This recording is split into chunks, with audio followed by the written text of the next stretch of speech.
반갑습니다. 예, 반갑습니다. 오늘은 초사흘입니다. 날씨가 참 어디 놀러 가기 딱 좋은 날씨입니다. 그렇게 덥지도 않고 햇빛이 그렇게 따갑지도 않고 참 좋은 날씨입니다. 초하루 때 우리가 올바로 듣고 올바로 말하는 거에 대해서 초하루 때 이야기를 했습니다. 그러면서 이제 우리 구산 스님의 생활불교의 길 중에서 선정에 나와 있는 구절 한 구절을 그때 제가 소개를 해드렸습니다. 말을 함부로 하는 혀는 나 죽이는 도끼가 되니 입은 병입과 같이 말이 없고 뜻은 성문과 같이 굳게 닫읍시다. 이 구절을 그때 소개를 했습니다. 초하루 본문을 간단하게 1분 요약을 하자면 제대로 듣는 것은 그 말하는 사람의 감정, 그 느낌, 체험, 그 모든 것을 내가 다 수용하고 공감하는 것이 돼야 된다. 이런 이야기를 했고, 말하는 것은 말을 해야 할 때 말을 하고 말을 해서는 안 될 때 말을 안 하는 것이 그것이 지혜롭고 용기 있는 사람의 모습이다. 그런 이야기를 했습니다. 그 이제 초하루 때 이야기를 하면서 그때 이제 구산 스님의 생활 불교의 길을 인용을 해서 오늘은 그래서 초하루 때 잠깐 이야기했던 선정, 오늘은 목요일인데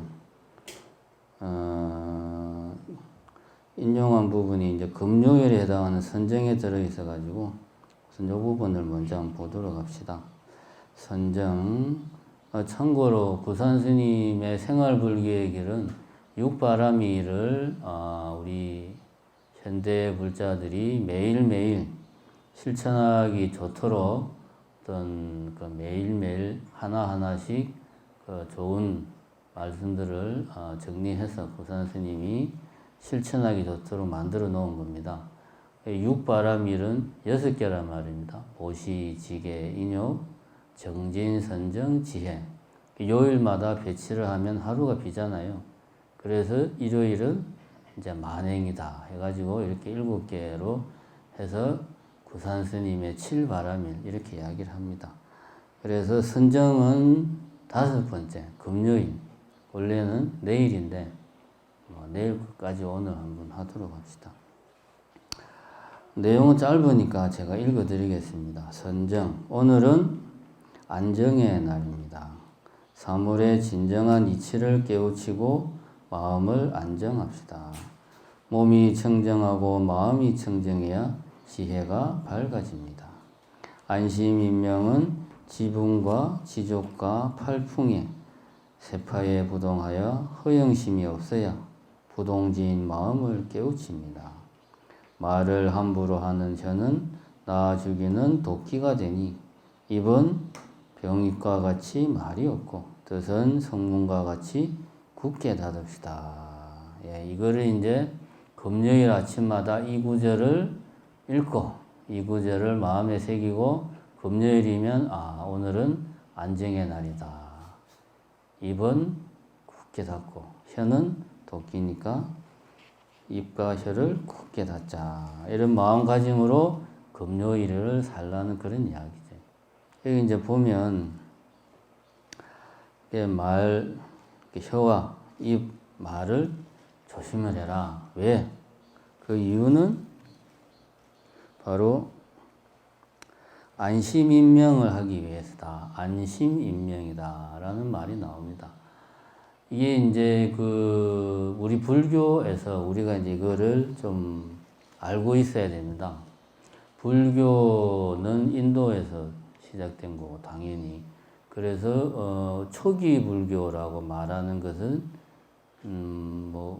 굳이 이해하기 쉽게 표현하자면, 불교의 원형, 부처님 가르침의 원형, 순수한 불교라고 말할 수가 있습니다. 근데 이것이 이제 세계로 퍼지면서 특히 이제 중국을 거쳐서 우리나라, 일본으로 전해지는 과정에서 불교는 자연스럽게 중국에는 유교와 도교가 있잖아요.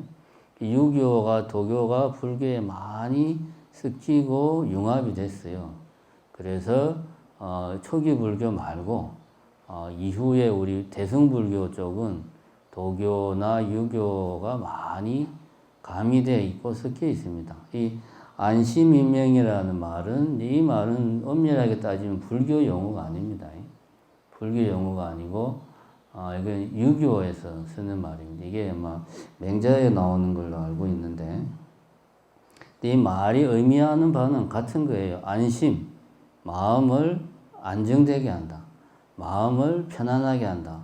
그렇게 하면 어떻게 되느냐? 임명, 명에 입 들어간다. 여기서 명이라는 것은 목숨 그런 뜻이 아니고 천명, 하늘의 뜻이다. 우리가 뭐 흔히 말하는 운명 뭐 그런 건데 하늘의 이치, 하늘의 섭리에 들어간다. 내가 마음이 편안해지고 고요해지면 내가 뜻하는 바, 내가 하고자 하는 바가 곧 뭐다? 하늘의 이치와 부합된다. 그런 말이죠. 이게 이제 유교에서 지향하는 이상적인 어떤 선비의 마음 자세가 이거죠. 근데 따지고 보면 불교에서 지향하는 깨달음도 같은 맥락입니다. 같은 맥락입니다. 우리가 개인이 번뇌의 지배를 받는 개인이 중생심을 틀어버리면 그래서 깨달음을 성취를 하면 그 개인은 이 세상의 이치, 진리와 개인의 욕심이 따로가 아니고 하나가 되는 거죠. 자연스럽게. 그렇게 해서 결국 따지고 보면 이거를 그래서 자연스럽게 불교에서 이 말을 쓰는 겁니다. 그냥. 원래는 유교에서 쓰던 말인데 자연스럽게 불교에서도 쓰고 있습니다. 그래서 안심인명이다. 이렇게 말하면은 안심 하면 이제 마음을 편안하게 한다. 마음을 안정되게 한다. 마음을 고요하게 한다. 여기서 이제 마음을 편안하고 안정되게 한다는 말은 뭐 걱정이 없고 불안이 없고 이런 상태를 말하는 것은 아닙니다. 이거는 당연히 기본적인 거고 마음을 안정되게 한다는 것은 마치 마음이 고요한 바다처럼 고요해가지고 모든 것을 비추면 거울처럼 다 비출 수 있는 그런 삼매의 상태에 마음이 들어가 있는 거죠. 여기서 말하는 안정이라고 하는 것은 불교적으로 이야기하면 마음이 하나의 그 번뇌나 잡념이 없는 삼매의 상태에 들어가 있다. 마음이 명경지수와 같다. 이런 말을 하잖아요. 명경지수와 같다. 하도 호수의 물이 너무나 고요해가지고 마치 거울을 비추는 듯 하다. 그렇게 마음이 고요한 상태, 우리는 이걸 이제 삼매에 든 상태라고 이야기를 합니다. 여기 이제 안정이라는 말은 바로 삼매에 든 상태를 이야기하고 그 상태는 곧 뭐다? 이 세상의 이치와 내가 둘이 아니고 이 세상의 이치와 내가 하나다. 내가 뜻하는 바가 곧 이 세상의 이치에 그대로 부합이 된다. 이게 이제 그 성인의 어떤 자연스러운 생활의 모습입니다. 그래서 이제 부처님 당시에 이제 이런 이야기가 있습니다. 부처님 이제 아침에 이제 제가자가 아침에 부처님을 찾아뵙고 이제 흔히 하는 인사말로 밤새 편안하셨습니까? 밤새 근심 걱정 없이 잘 주무셨습니까? 이렇게 이제 문안 인사를 드리니까 부처님이 번뇌가 없는 자는 마음이 항상 편안하다. 이렇게 부처님이 이야기를 했습니다. 대답을 하신 거죠. 우문현답이죠. 질문한 사람은 밤새 잘 주무셨습니까? 이렇게 물어보니까 부처님은 대답하기를 깨달은 자의 마음은 어떠한 것인가에 대해서 그 사람에게 설명을 한 거죠. 깨달은 자의 마음은 우리는 그토록 노력해서 이루고자 하는 삼매의 경지가 깨달은 자는 평상시 마음이 항상 삼매에 들어있다. 그렇게 이제 부처님이 이야기를 한 그런 이야기가 있습니다. 이런 상태를 안심의 상태라고 이야기합니다. 지분과 지족과 팔풍의 세파에 부동하여 허영심이 없어야 부동지인 마음을 깨우칩니다. 우리 구산 스님이 옛날 분이 돼가지고 말을 이렇게 한자 말을 많이 써가지고 좀 어려운데 사실은 쉬운 말입니다. 지분, 나의 어떤 사람 됨됨이를 제대로 알고 지족, 작은 것에 만족하고 욕심내지 말고 팔풍의 세파에 부동하여 8가지 바람이 막 불어서 그래서 이 세상살이가 막 파도치고 거칠어. 이런 거친 세파에 흔들리지 마라. 8가지 바람이라는 건 뭐냐? 이세회의 칭기 고락이라. 이거 한문으로 써놓으니까 모르겠죠. 이것도 사실은 풀어놓고 보면 쉽습니다. 이익되는 거. 회. 누군가 내를 나에게 손해가 되는 거. 이익이 되는 거, 손해가 되는 거. 그 다음에 회. 훼손한다 할 때 회. 남이 나에 대해서 나쁜 이야기, 평판이 나쁘게 막 이야기하는 거. 그 다음에 칭. 남이 나에게 막 칭찬을 하는 거. 그 다음에 얘는 명예. 주변 사람들이 나를 아주 명예롭게 대해주는 거.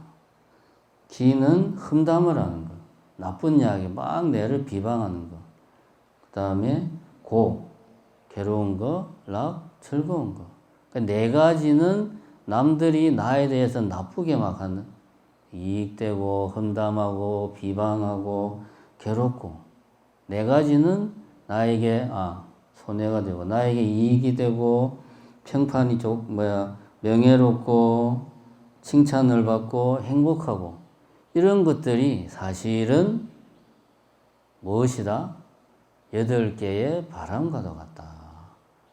그 바람이 어떻게 하느냐? 내 마음을 한시도 쉬지 않고 계속 8개의 바람이 불어서 마음이 계속 흔들리는 거죠.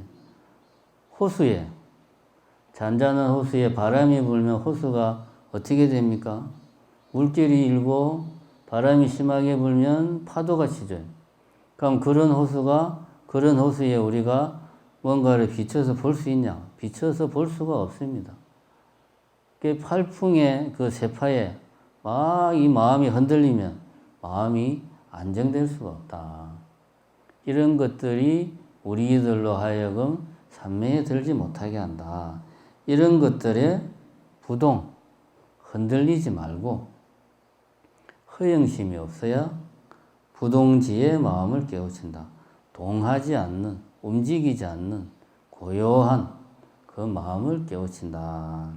왜 우리 사람들이 이런 이익이 되는 걸 좋아하고 손해보는 걸 싫어하고 나쁜 평판 듣는 걸 싫어하고 좋은 소리 듣는 걸 좋아하고 명예로운 걸 좋아하고 칭찬 듣는 걸 좋아하고 괴로운 걸 싫어하고 즐거운 걸 좋아하냐?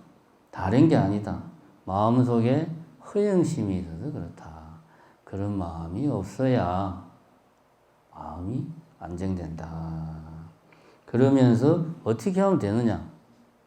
실천하는 방법은 어렵지 않다. 혀와 입을 잘 다스려라. 그러면 마음을 안정할 수가 있다. 그렇게 이야기를 합니다. 이게 이제 선정에 대한 이야기입니다. 물론 여기서 말하는 선정은 여기 앞에도 말하지만 사물의 진정한 이치를 깨우시고 마음을 안정시키는 삼매에 드는 걸 이야기하지만 일상생활에서 우리가 실천할 때는 우선은 이 말을 아끼고 혀를 잘 다스리는 것에서부터 시작을 하자. 거기에서부터 시작을 해야 우리가 지향하는 삼매, 고요한 마음에 이를 수 있다. 자기 말 하나, 자기 생각 하나 다스리지 못하면서 어떻게 마음을 고요하게 할 수 있겠는가. 그래서 일상생활에서 이렇게 나의 입과 혀, 말을 잘 다스리자. 이런 이야기를 이제 했고. 그 다음에 이제 오늘은 목요일이니까, 목요일은 정진, 힘쓰는 날입니다. 오늘은 힘쓰는 날입니다. 보시, 지게, 인욕을 게으르게 하지 말고 정밀하게 밀고 나갑시다. 정진에 대분심과 대용맹심과 대의심을 내면 자아를 깨우치는 힘과 임무에 충실한 힘이 되니 바닷물을 푸고 법의 구슬을 찾는 힘을 냅시다. 방법은 첫째 진실, 둘째 근면, 셋째 인내, 넷째 검소, 다섯째 연구, 여섯째 찬탄, 일곱째 근학의 7가지로 노력하여 정진행을 닦읍시다. 예, 목요일은 구산스님이 정진행을 닦아라. 그러니까 여러분들 우리가 오늘 해야 될 것은 정진행을 닦는 겁니다. 힘쓰는 날. 오늘은 힘쓰는 날이다. 뭐 육체노동을 열심히 하라는 말이 아니고 울력을 많이 해야 된다 그런 이야기가 아니고 보시, 지게, 인욕을 게으르게 하지 말고 정밀하게 밀고 나가자. 보시, 지게, 인욕 이 3가지를 어떻게 한다? 게으르게 하지 말고 정밀하게 밀고 나간다. 여기서 포인트는 정진이 정자가 뭡니까? 이걸 고해할 정자라고 그럽니까? 고정자거든요. 정밀하게, 세밀하게 밀고 나가라. 요즘 말로 하면 디테일을 놓치지 마라. 사소한 거를 놓치지 말고 꼼꼼하게 정진을 해야 된다. 이게 포인트입니다. 정진을 어떻게 해야 되냐? 정밀하게, 게으르지 않게 정진을 해야 된다. 우리가 흔히 생각할 때 제가 뭐 계속 이야기를 하지만 수행을 할 때 내가 이 신심이 그냥 가득 차가지고 오늘은 정말 공부를 열심히 수행을 해야 되겠다 해서 어떤 날은 몇 시간씩 기도를 열심히 하다가 어떤 날은 기분도 안 좋고 몸도 안 좋으니까 기도하기 싫어 안 했다가 이렇게 하는 것은 정밀하게 하는 게 아니라는 그런 이야기죠. 게으르지 말고 빼먹지 말고 사소한 부분 매일 하는 꾸준히 하는 방식으로 하나하나 챙겨서 꾸준히 정밀하게 밀고 나가라. 이게 정진, 수행을 하는 방법의 핵심이다. 힘을 쓰기는 힘을 쓰되 어떻게 써야 되냐? 꾸준히 골고루 세밀하게 하나하나 놓치지 말고 사소한 거 하나 놓치지 말고 꼼꼼하게 힘을 쓰라. 이렇게 이야기를 하고 있습니다. 그 다음에 이제 뭐 우리가 잘 아는 이야기가 나오는데 정진에 대분심과 대용맹심과 대의심을 내면 자 정진을 할 때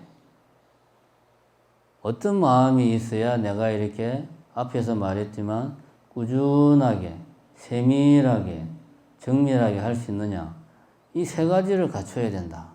이게 이제 가나스에서 말하는 삼요라고 합니다. 원래는 이제 대신심, 대분심, 대의심 이 3가지를 이야기합니다. 대신심, 대분심, 대의심 이 3가지를 내야지 우리가 정말 화두를 성성하게 들 수가 있다. 이렇게 이야기를 합니다. 첫 번째 대신심은 뭐냐? 신심을 내는데 그냥 내는 게 아니고 크게 낸다 이거지. 신심을 낸다는 건 무슨 이야기냐면 내가 바로 부처다라는 그 마음을 굳게 믿어야 된다. 그럼 내가 부처라는 이 말을 믿는다는 건 무슨 말이냐?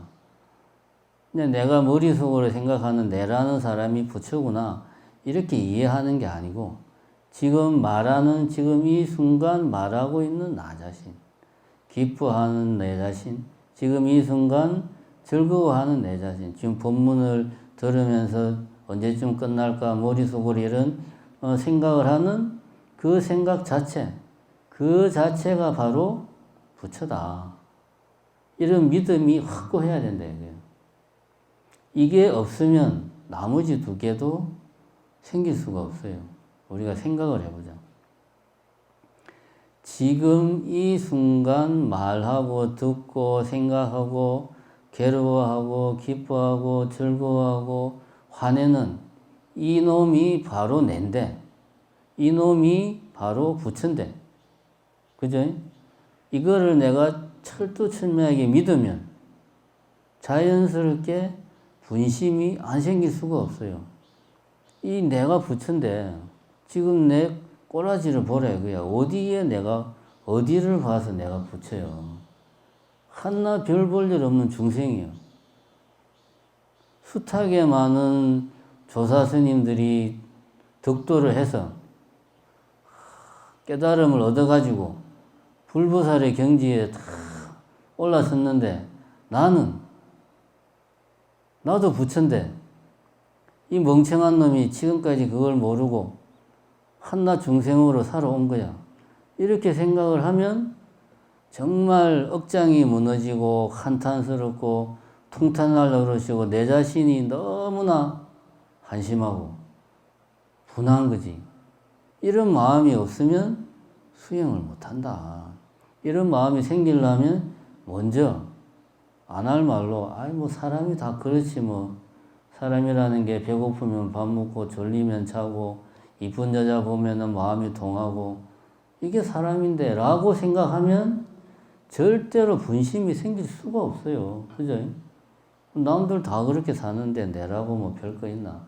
인간이 뭐 다 거기서 거기지 뭐. 사람이나 동물이나 뭐 한 끗 차이인데 요렇게 생각을 하면 우리가 절대로 수행의 분상에 올라갈 수가 없습니다. 그래서 이 대신심을 내야 된다는 게 어마어마하게 중요한 거예요. 신심을 낸다는 게 부처님을 철석같이 믿는다는 이야기가 아닙니다. 예수님 믿는 것 같이 예수를 믿으면 어디 갑니까? 천당 가죠. 안 믿으면 어디 갑니까?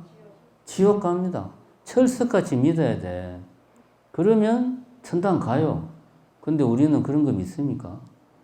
뭐 예수 믿는다고 천당 가고 안 믿는다고 지옥 가고 세상에 그런 게 어디 있어요. 그죠? 우리는 안 믿어요.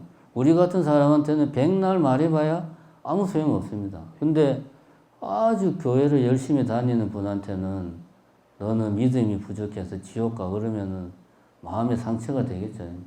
당연히. 우리에게 중요한 것은 내가 부처다라는 생각이 확실해야 됩니다.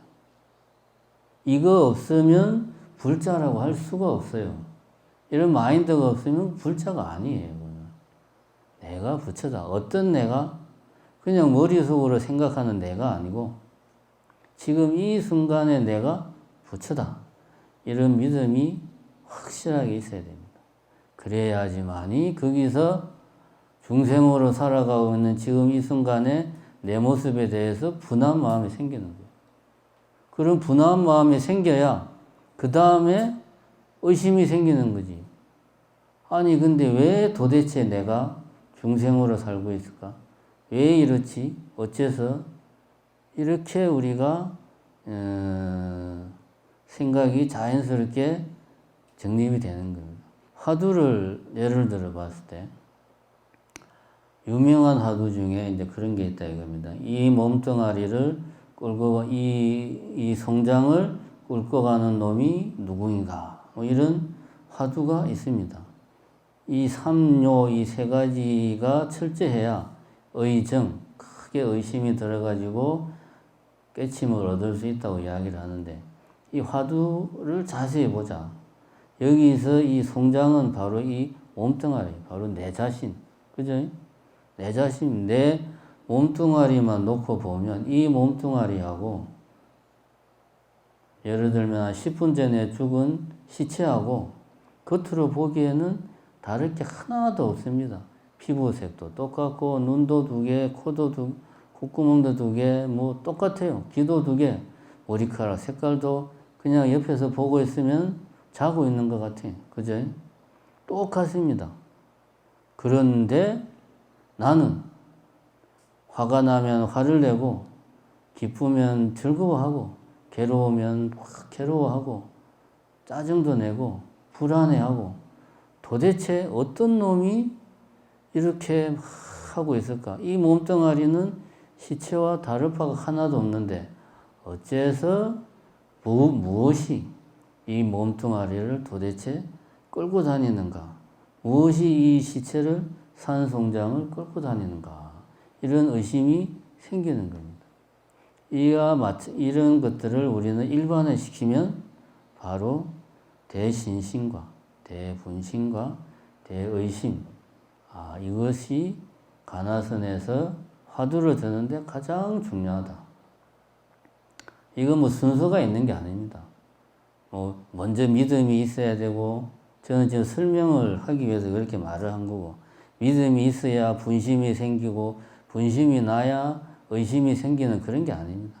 세 개는 같이 가는 겁니다.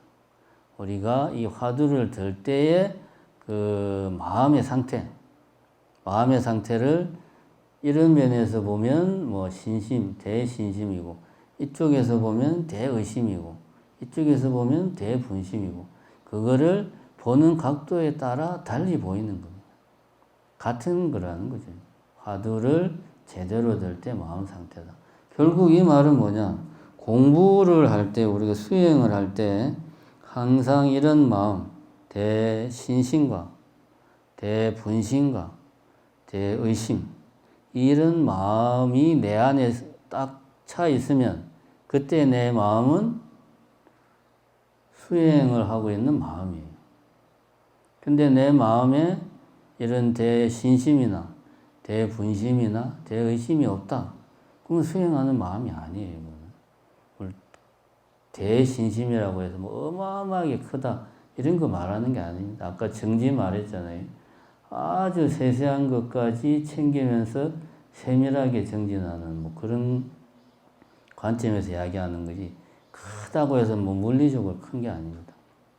중요한 것은 이런 마음 상태에 내가 있느냐 없느냐 하는 겁니다. 그럼 지금 이제 이렇게 여러분들은 법문을 듣고 나는 법문을 하고, 이런 마음 상태, 심리 상태는 일상적인 상태예요.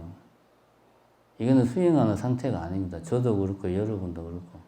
내가 만약에 도통을 해서 부처님이나 아니면 깨달은 분들처럼 삼매의 경지에서 법문을 할 수 있으면 나는 이제 그러면 이제 거의 깨달은 경지에 와 있도록 할 수 있지만, 저는 그렇지 못하기 때문에 지금 이렇게 막 말을 하면서 머릿속으로 계속 머리가 돌아가고 있겠죠. 다음에 무슨 말을 할까 아마. 이건 우리가 일반적인 심리 상태, 자연적인 심리 상태. 예를 들면 자연적인 심리 상태는 뭘 말하느냐? 책을 보고 책이라고 생각하고, 카메라를 보고 카메라라고 생각하는 게 자연적인 심리 상태입니다. 말하자면 사과가 있다. 나는 요리사야. 그럼 요리사인 내가 사과를 보면 이 사과를 가지고 오늘은 어떤 요리, 사과로 무슨 요리를 만드나, 샐러드를 어떻게 만들까라고 이제 생각하는 게 요리사에게는 자연스러운 거고, 과학자에게는 사과를 보고서 뉴턴처럼 만류인력의 법칙, 중력에 대해서 생각하는 게 자연스러운 거고, 화가다, 내가 그림을 그리는 화가다. 그러면 사과를 보고 이 사과의 저 색을 어떻게 하면 잘 구현할 수 있을까 생각하는 게 화가로서 자연스러운 겁니다. 이런 게 자연스러운 심리 상태예요. 우리는 일상생활을, 우리 중생들은 다 이런 마음으로 살아가고 있습니다. 이건 자연스러운 거예요. 근데 수행할 때 마음 상태는 이게 아니죠. 우리가 사과를 보고 사과라고 생각하는 것은 우리가 태어나는 순간부터 내가 부모님, 엄마 뱃속에서 나오는 순간 사과가 뭔지 머릿속에 다 이렇게 지식이 들어와 있는 게 아닙니다. 살아가는 과정에서 하나하나 정보를 획득하고, 그런 정보를 모아서 내 나름의 생각을 가지고, 그런 생각이 또 발전해 가지고 하나의 나의 선호도, 가치관이 되고 세계관이 되고 그렇게 되는 겁니다. 그것이 또 다른 사람들의 생각에도 영향을 주고, 수행의 자세로 우리가 살아간다는 것은 이런, 뭐라 그래야 됩니까? 선입관, 편견, 기존에 내가 가지고 있는 가치관, 견해, 이런 것들을 다 머릿속에서 지워야 돼요. 지워야 됩니다, 이런 걸. 화두를 들 때, 예를 들어서, 개는 불성이 없다. 이 화두에 대해서 의심이 들어야 돼요. 의심이 안 들면 그 화두는 화두가 아니죠. 개는 불성이 없다. 그러면 내 앞에 개가 있는데, 저거는 개인데, 개에 무슨 불성이 있다고. 개한테 불성이 있냐 없냐 따지는 게 그게 이상하지. 일상적인 사고방식으로 보면 개가 불성이 있네 없네 따지는 게 오히려 비정상이에요. 우리는 이런 자연적인 사고방식에서 수행을 하는 게 아닙니다. 그런 어떤 선입관, 편견, 견해, 가치관, 세계관, 내가 기존에 가지고 있는 이런 것들을 털어내야 돼. 털어내려면 어떻게 해야 되느냐. 예를 들면 우리가 유튜브를 보는데, 유튜브를 보면 그 유튜브 알고리즘이라는 게 있잖아요. 내가 뭔가 하나를 보면 그 내용들만 계속 나오잖아요. 예를 들어서 뭐 뉴스에서 윤석열이가 기자회견을 했는데 뭐 그냥 기자들하고 말싸움을 이걸 보면서 야 이거 뭐 대선 출마하는 사람이 이러면 되나 뭐 이런 걸 봤어. 그러면은 그 다음에 내가 뭐 보려고 하면 다 그런 이야기만 나와요 그냥. 이게 이제 유튜브 알고리즘인데 우리는 세상을 이렇게 보고 있다는 거지. 그럼 이거를 객관적으로 보려면 좀 한 걸음 떨어져서 멀찍이 떨어져서 봐야 됩니다. 예를 들면 윤석열 관련된 기사도 보지만 이쪽에 뭐 이낙연 후보나 이재명 후보나 뭐 이제 이런 후보들에 관한 기사들도 보고 그래야지 이게 이제 좀 형평성이 있죠. 객관성이 있고 마찬가지로 좀 일상에서 멀찍이 떨어져야 우리는 그 어떤 우리가 보고 듣는 대상에 대한 내가 기존에 가지고 있던 선입견, 나도 모르게 가지고 있는 이미지, 가치관, 나의 견해, 통념 이런 것들로부터 벗어날 수가 있어요. 이거를 뭐 좀 멋있게 말하면은 초월적인 자세. 이런 자세를 가질 때 비로소 수행에 들 수 있다. 그래야지만이 앞에 사과가 있는데 저거 사과인데 저걸 내보고 뭘 어떻게 알아? 이게 아니고 저게 뭔가가 있구나. 저게 뭐지? 이런 뭔가 거리감을 둘 때 우리는 수행의 길에 들어갈 수 있다. 그럴 때 화두를 제대로 들 수 있다. 그럴 때 우리 안에 이 신심과 분심과 의심이 생겨나는 거다. 그래서 평소에 우리가 24시간 수행하는 마음 자세를 살 수는 없어요. 그러면 우리가 운전도 못 합니다. 운전을 하면서 어떻게 그런 생각으로 운전을 하겠습니까? 그리고 우리가 밥도 못 먹어요. 이런 것들은 우리가 일상적으로 자연스럽게 하는 겁니다. 하루 중에 단 몇 분이라도, 단 몇십 분, 한두 시간이라도 시간을 내서 이렇게 수행하는 마음 자세를 가질 필요가 있다. 자, 어쨌든 이 삼요라고 하는 게 대단히 중요하다. 대신심, 대분심, 대의심 이것을 갖추었을 때 우리는 진정하게 수행의 길에 들어갈 수가 있다. 그래서 이제 바닷물을 푸고 보배구슬을 찾는 힘을 내자 이런 말을 합니다.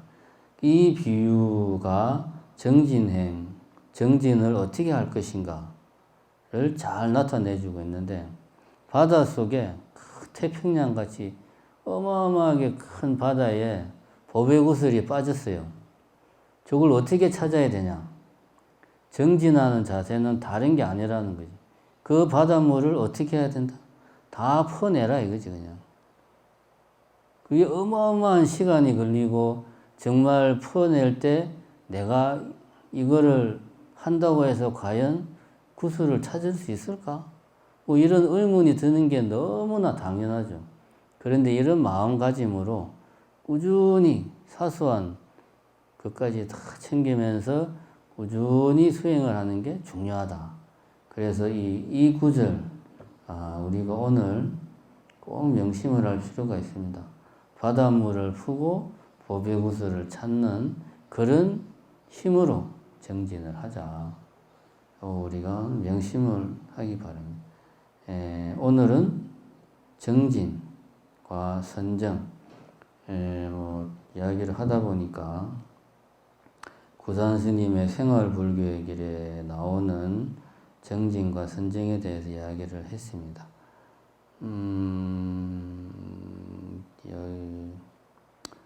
이야기를 하다 보니까 육바람이 이야기를 하긴 해야 될 것 같은데 팔중도도 이야기하고 시간 관계상 그런 이야기들은 또 다음 기회에 육바람일과 팔정도는 어떤 관계고 개정의 사막과 육바람일 팔정도 그 다음에 이제 지관 수행 이런 것들이 다 어떤 관련이 있는가 서로 어떻게 엮여 있는가 그런 이야기는 다음에 한번 또 시간이 되면 하는 걸로 합시다. 본문은 여기서 마치고요. 안내 말씀이라기보다 이제 몇 가지 우리 신도분들께서 불편하신 점을 이야기한 것 중에 하나가 이제 셔틀 봉고차 운행에 대해서 이제 불편한 점이 다소 있다 이런 이야기를 해서 그걸 좀 지금 개선하려고 노력하고 있습니다. 그래서 우선 여기 내려가는 우리 절 앞에 계시대 조감도 있는데 승강장 표시를 만들어 놨고요. 아마 오늘 보시면 있을 겁니다. 조감도 앞에 승강장 표시를 만들어 놨고 밑에 차단기 있는데도 그런 승강장 표시를 눈에 확 띄게 만들 예정입니다. 그래서 이제 그거는 여기는 우리 마음대로 해도 되지만 차단기 있는 데는 국립공원 거기는 관리하에 있기 때문에 지금 국립공원하고 협의 중에 있고요. 그래서 거기도 승강장 표시를 만들 계획입니다. 그래가지고 타고 내리는 곳을 좀 분명히 하고 그 다음에 차량 운행 시간 잘 지킬 수 있도록 지난주부터 이제 차량 일지를 만들어 가지고 그걸 우리가 작성을 하고 있습니다. 그래서 봉고차 운행하는데 불편함이 없도록 그렇게 하고 있습니다. 그 다음에 두 번째는 지금 기후 위기다, 지구 온난화다 이런 이야기는 굳이 제가 다시 강조를 안 해도 우리가 너무나 지금 피부로 다 느끼고 있는 문제입니다. 당장 10년 안에 우리 인간들이 어떤 조치를 취하지 않으면 지구가 스스로 회복할 수 있는 능력을 상실할 것이다 라고 하는 것이 지금 대다수 과학자들의 견해입니다. 다시 말하면 10년 안에 인류가 멸망하느냐 마느냐가 결정된다. 그런 이야기입니다. 이 이야기는 길게 할 필요는 없고 어쨌든 그래서 우리도 우리 정심사와 정심사 신도들도 뭔가 지구를 살리고 하는데 좀 일조를 해야 되겠다 해서 이제 사중에서 이런저런 이야기를 하다가 몇 가지 실천 방안을 고민을 했습니다. 첫 번째는 여러분들 떡 이제 받아 가실 때 기존에는 이제 시꺼먼 비닐봉지에다 받아 가셨는데 그게 이제 다 그게 지구를 오염시키는 거다 이겁니다. 그래서